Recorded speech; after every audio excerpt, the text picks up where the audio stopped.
So Kendrick Lamar officially became the most awarded rapper in Grammy history, taking home 5 golden trophies. But beyond the accolades, what does this mean for Black creators, for artists pushing boundaries, for storytellers like us? I think it's very inspiring for independent creators because I feel, in my opinion, I feel that he's showing that you don't have to compromise your art and your storytelling and the stories you want to tell for mass appeal, right? And it's like you're either going to take him or you don't. That was kind of the going joke when he came out, was that it kind of makes you feel guilty like when you listen to, because it feels like he is really working to lift and save not just hearts and souls, but like, well, hearts and souls is a huge thing, right? And I think that is something that when you're an artist, you always want to come away doing some things, right? You want to come away inspiring, you want to come away uplifting, you want to come away making people feel like what's in their spirit is something that they can actually achieve. And that's something that I do believe he does in his music. That's Yeah, something that people he looks up to, like a Tupac, people like that, tried to do within their music. Nas, he feels like Nas of of this course. time Yeah, period. Like, I love Nas, or but early Tupac of this. but if you were at a party and they threw on like a Nas track, he was like, oh, you gotta think right now about how tough it was How in hard it was in New York. Queensbridge, and oh dang, yeah, how hard it was in New York. Like, it's like, dang, now it's gonna be something like, now guys would spark, you know what I'm Yeah. saying? Spoke to get deep, philosophical on some Nas, that's fine. But when you're talking about what you want to listen to, the party stuff, Yeah. when you dancing, you weren't throwing on Nas necessarily. So I think that that's kind of, and it's okay to have both kinds of hip hop. I Mm. think the problem is for me as a person loves loves hip hop. I don't need just party stuff all the time. And maybe even I had to mature into where I didn't necessarily. Now, I did like an era of lyricism, so I always liked lyricism. But now I think we were kind of starving for lyricism to a extent. Well, what about specifically the recognition that he's received? It shows that people are craving What that. do you mean by people? So we gotta be specific because there's been a lot Well, of flack about like, 13,000 voters in the Recording Academy. I mean, well, I think that's kind of important to establish, right? Like, I don't know how the voting process before for the Grammys was, obviously because they, I guess, lacked transparency as the weekend called out, but they made sure before every award was given out that they told you exactly how the award the selection process was, and it was 13,000 committee of voters. That picked the winners for. I think it was looking a little Golden Globe-ish. Remember how like the Mm. Globes could never really identify like what they were doing? Like, it was, folks were winning and folks were like, how did, because they were getting gifts and Well, yeah, benefits. yeah, I Emily think in it was, Paris. and not to insinuate that that's completely what's happening at the Recording Yeah. Academy, but I think it was one of those things. Sometimes I feel like too, when people say lack transparency, it comes down to the thing of where, almost like the Oscars too white thing, Mm. where it's not diversity in the recipients. And I think that was another issue that they were having. It Yeah. was like, well, how did you get all the way to this person? And how did they win every year? And like, Yeah. nobody else is winning, particularly nobody of color is winning. Mm. And I think I think they did have several discrepancies, kind of like what the Hollywood Foreign Press ran into with the Globes. And that was why you had to do that. Yeah. I also think that's why, for lack of better terms, because I know this is like a bad acronym these days, like a four-letter word, DEI, why those initiatives even started, because people did not feel like these award shows, even though so many different people from different backgrounds are putting their hearts and soul into work, Mm. though it wasn't reflective of necessarily everyone that's contributing to this specific industry. Yeah. It's like everybody was rocking to everything black, or Spanish, but then none of them were winning awards. Mm. So I think that's one of the things, the same thing with the acting in in terms of anything film or series based, which again, all art subjective. Mm. It's not one of those things where it's kind of a finite thing of like who's going to like it and who isn't. Mm. But I think at the end of the day, because streaming has had to become more transparent with its numbers, it didn't make sense if certain people are being streamed X amount of times, but they're not winning any awards. Clearly, the fan base loves it. So, what within those academies that vote, and if I could break it down for the audience to make sense, to make it make sense, I guess directly to everybody that we're speaking with, if I can make it like I'm a part of the Producers Guild. We vote every year, which the Producers Guild of America represents nonfiction, so any documentary, docu-reality, all that stuff, competition series on TV, any scripted series, whatever you love, from Abbott to Hacks. We vote on all of that stuff. Any film you have watched, including independent works, foreign films, we vote on those as a block for our specific ceremony. So how we have the big of the ceremonies like the Grammys, the Oscars, Golden Globes, all this stuff, Emmys. We have our own ceremonies. So the Directors Guild, all the directors that directed anything this year, or direct anything, the Producers Guild, all of that, SAG-AFTRA, the Screen Actors and stuff. We all vote independently on our own stuff. Now, a lot of us also are members of the motion pictures, television arts, and sciences. So that means we decide the Emmys, the Golden Globes, we decide the Oscars.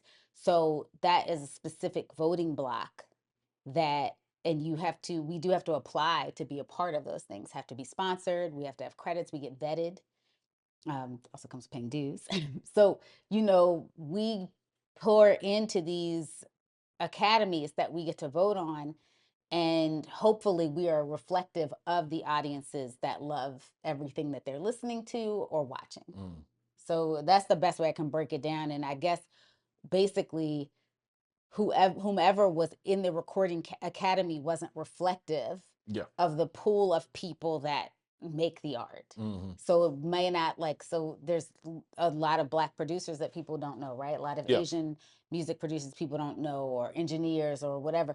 Maybe they weren't actually a part of the academies to do this voting process. And that was the problem. And that's why the voting felt less transparent and it was coming out the way it was. I guess it's the best way I can explain it. I don't know if I explained it. Nah, I mean, that's good enough for me. I mean, I feel like what I hope comes from this, as far as the recognition that he received in awards, and I know, like I said, there's speculation over especially as Black creators, should we respect the awards, like Oscars, Grammys, Emmys, Not so the on and so Oscars forth. this year.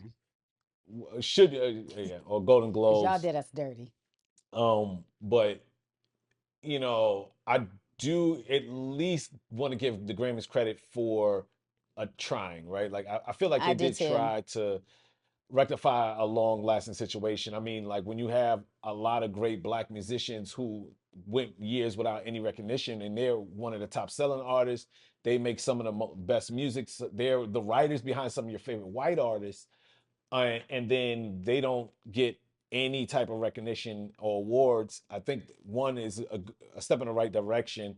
Of course, it's going to be ever evolving, right? But I think with seeing Kendrick Lamar win these awards specifically, it does feel like a push to support less poppy sounding tracks. I mean, it goes back to That's a good point. right? Like I remember, and this is like a thing for me. Like I think 444 lost out to Jay-Z's 444 lost out to Bruno Bruno Mars, which is wild. And I just feel like they voted off the strength of like, well, rap can't get these big awards, right? Like they just automatically defaulted because it was rap, regardless of the content that he was putting out, the things that he was discussing in that album. And I personally believe he deserved album of the year. Which a lot of people did. That was probably some of Jay-Z's best pieces of work, in my opinion.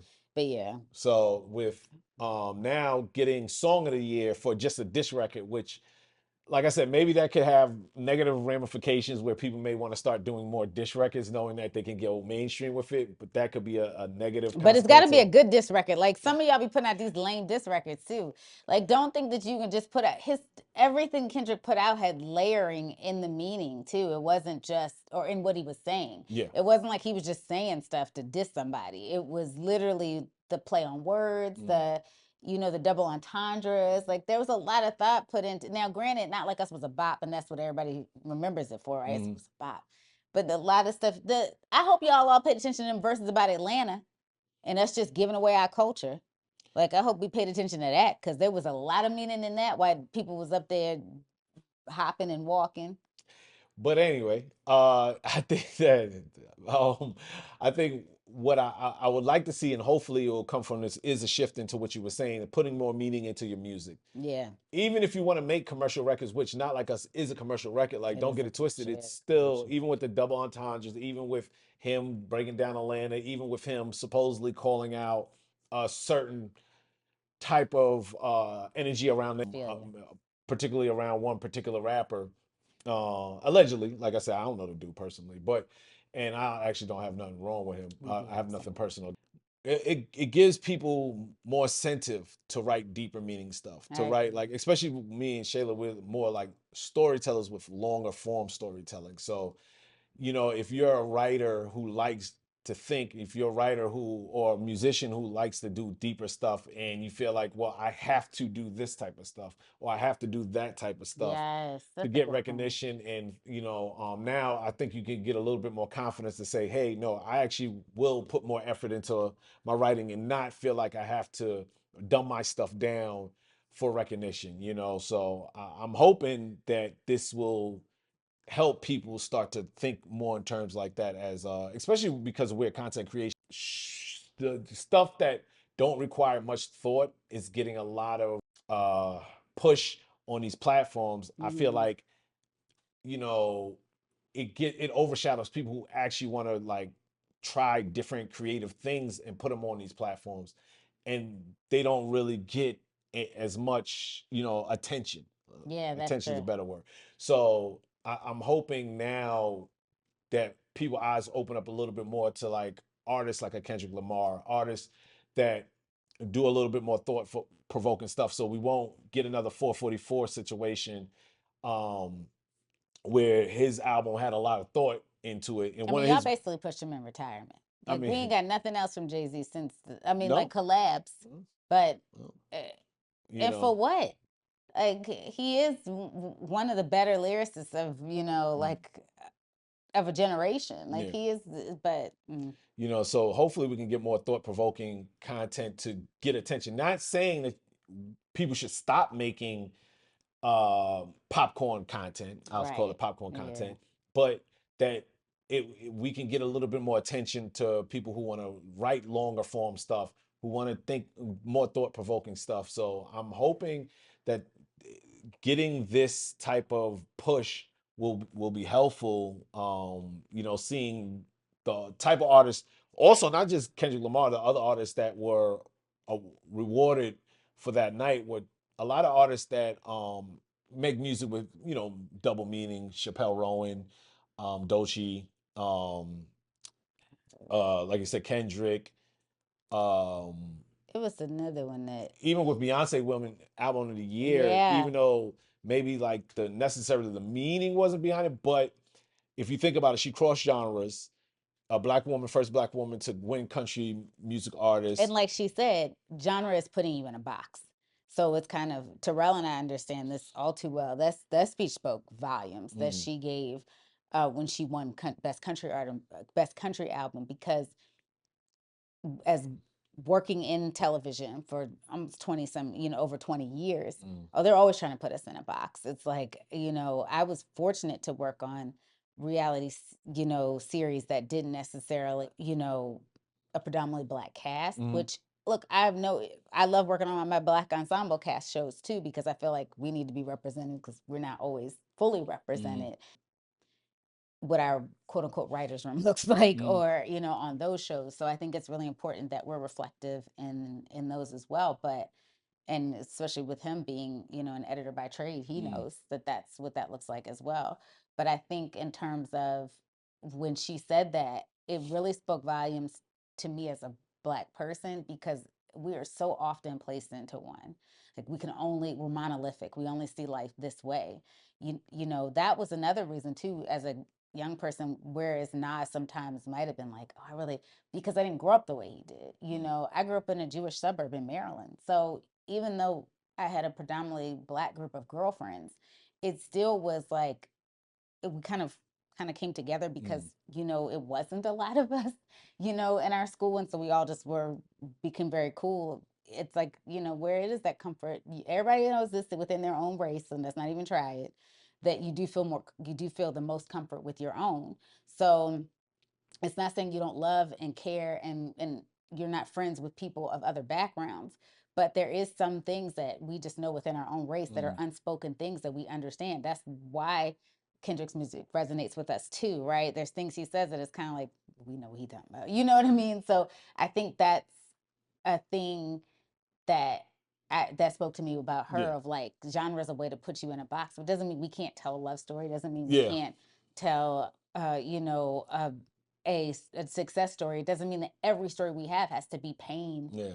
and trauma, you know, from generations passed down. So I think Yeah, and I think that's where I got from focus on music that actually has meaning, right? Like earlier today, not to go off on a little tangent, I was talking to her about Bobby Womack, and I also was listening to Isaac Hayes, and I was listening, and one of my favorite artists, oh, you were really getting deep today. yeah, one of my What's favorite, going on with you? just listen to different type of music. See, that's the thing. What she just did is exactly what she got mad at about putting people in boxes. Because I'm a hip hop head, me something has to But be look at going. my afro, it's not Something working today. exactly. You were rocking the afro. Did I say It's what's not. going on with you? You feeling like you in the '70s now? No, I Well, didn't my say afro that. isn't quite coming together the way it looked better in the mirror than it does in the I'm just camera. saying. And I was listening to one of my favorite artists, Curtis Mayfield.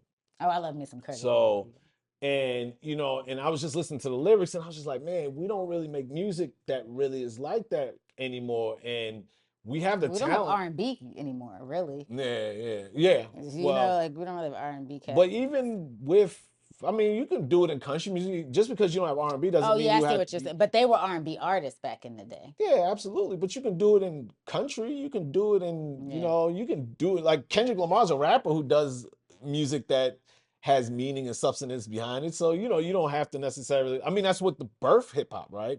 Hip hop was like, A way for if you want a singer to, yeah, that's true. ghetto documentarian, right? When you reporting on what's around you in your circumstances. So I definitely think like, you know, it'd be nice to kind of get back to like that type of feeling when it comes to with music and having to talk about something and not necessarily negatively glorify what's going on in our communities, you know, like all the time. The So reason I spoke on it from an R&B standpoint too is that's what made his music, those artists' music, digestible, like to people of our, like of my parents' generation anyway, because it was, you know, just like the war protest, a lot. It all those things that my parents hear hip hop differently than even I did, you know, growing up, because that wasn't a part of their generation. And yeah, so it is funny like how they hear hip hop versus my brother and I, and it's kind of like, man, you really didn't, you know, it's yeah, so may not have heard that we hear within the music, just like that's we, fair enough. you know, but when everybody was making their songs about war and Yeah, stuff like that, or I'm black and I'm proud, or things that they could that right out and forget what the words were. It's like, oh, see what they were saying, what they were talking about then.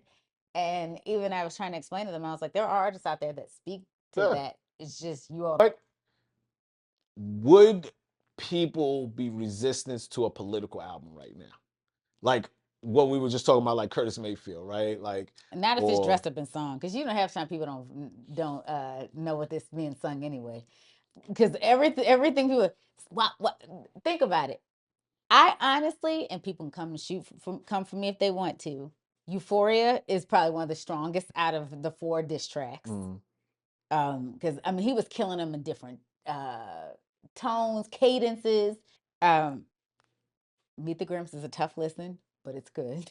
Like and 616 in LA. That was a lyrical exercise. Like when he performed it at the pop out, I didn't even know he was doing that song because shoulder like yeah, Absol's shoulder, like it was like, yeah, I'm getting into, like it was like a mini cipher. Like that's what it just Absol didn't have a verse. But like, you know, the thing about it is, or it didn't spit, you know, but the other thing about it was that it was a very I think that he put out 4 strong songs, and I think that Euphoria, because it's not dun, dun, dun, because you can't, Yeah. you know, shake it to it, you know, drop it like it's hot, then people don't know. And yes, I've really dated myself with these. So don't see those as being like, because that I felt like Euphoria should have been nominated. I ain't gonna lie, he killed this dude in Euphoria. Like there shouldn't have even been 3 tracks after Euphoria, in my opinion. I do, but everyone kept getting stronger.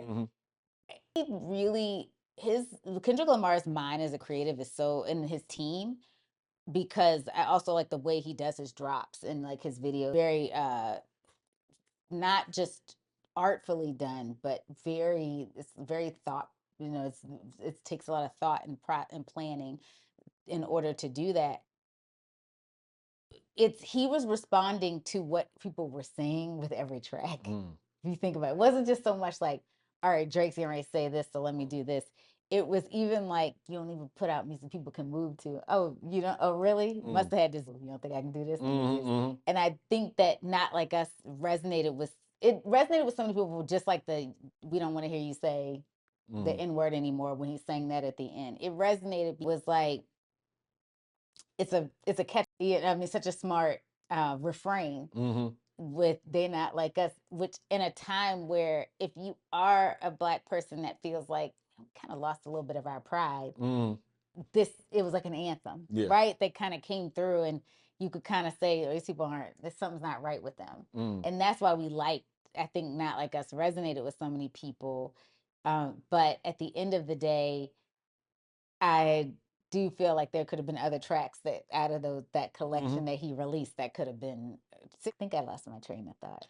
All right, so basically, I just think, we can congratulate Kendrick Lamar on his 5 Grammys, and I think it was a culmination of the moment that he created. Yes. And I definitely look forward to seeing if music will make a shift to being a little bit more creative, a little bit maybe studios could put a little bit more money behind creative projects because they will get more recognition now. Now, getting a Grammy doesn't always mean that you're going to sell a lot of records and make a lot of money for the studios or I keep saying studios, for the music groups, business, right? Music. What do they call them things? Those like streaming services. Sony and I was saying groups, music groups. Universal Music Group is one. Music group, yeah. So that doesn't necessarily mean that you're gonna get a lot of money for that, but hopefully the audience as well will take more of an interest, because I think that's what helped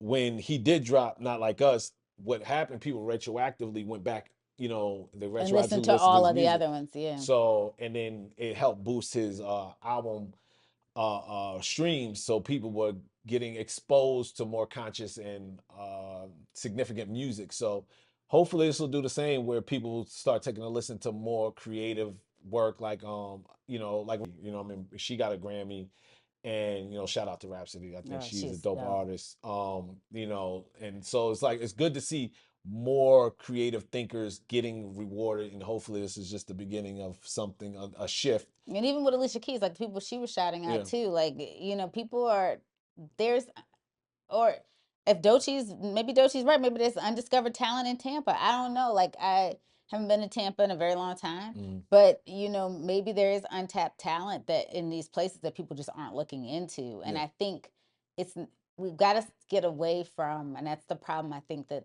the industry that wraps itself in creative, because I do feel like the entertainment industry tries to wrap itself in creative even when they're not being. Doing these big, huge things sometimes doesn't necessarily speak to the soul of everybody.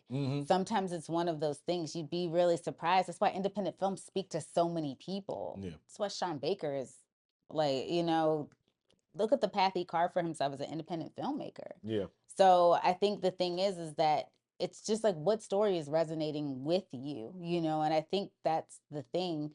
It's the reason Ryan Coogler resonates with so many people as a filmmaker. Ava DuVernay, I think it's one of those things that sometimes it's just about the story they're telling. It's not so much just about how big and bombastic it is. What is the story that they're telling? And I think great pieces of work from people, if we demand more